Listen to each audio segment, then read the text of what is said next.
So, the Call of the Night manga is ending soon, and it's looking like we're going to be receiving a bittersweet ending. A while ago, we were made aware of the fact that Ko only has a year to become a vampire, or, in other words, only a year to become Nazuna's kin. And if that didn't happen within a year, Yamari Ko would be assassinated by the other vampires. Well, Yamari Ko has accomplished that goal. However, there's been a little bit of an inconvenience. Nazuna and Ko's love is mutual. If you guys remember back to when Hoshimi Kiku proposed her theory for becoming a human, she stated that the way for a vampire to become a human is for a vampire to fall in love with a human. Which means that since Nazuna loves Ko, if she ever were to suck Yamari Ko's blood again, she will cease to be a vampire and Yamari will cease to be a human. Since this process doesn't have much credibility and could lead to a slew of different things happening, Nazuna has chosen not to drink any more of Yamari's blood for the safety of both of them.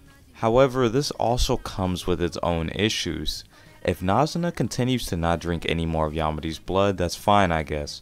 She can always find new kin and swap from kin to kin, but the issue is that since Yamari cannot become a vampire since Nazuna refuses to suck his blood, he will most likely die. So this leaves us with around two possible outcomes. The first one being that Nazuna chooses to drink Yamari's blood at the possible cost of her own life to save him, or doesn't drink his blood to save her life and leaves Yamari to be assassinated by the other vampires. Now the first option is iffy. Nazuna drinking Yamari's blood is a risk because we actually don't know what complications may accompany that.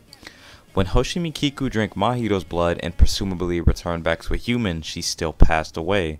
Why is that? A theory I've read stated that when Hoshimi Kiku became a human, her time being a vampire caught up with her, resulting in her dying from natural causes. This same thing could happen with Nazuna, however we really just don't know. I'd like to think that it wouldn't because Nazuna is a fairly young vampire, but once again, only time will tell. There's no roundabout way to go about this, at least not with the information that we have that's been provided to us, and personally, I feel like neither one of these outcomes leave much room for a happy ending.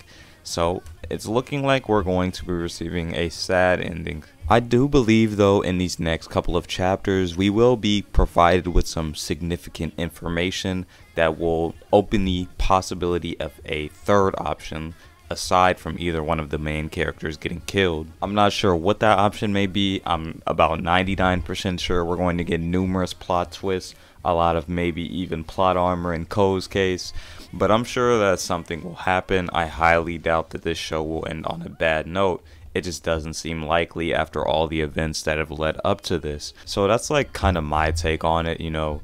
Regardless of the ending, Call of the Night has already kind of left an imprint on me as one of the series that I really do like a lot. So regardless of whatever ending they choose to do, it's not like it'll ruin the whole entire show for anyone, and it shouldn't ruin the whole entire series for any of you either. But really, looking back on Call of the Night in retrospect, this series was absolutely amazing.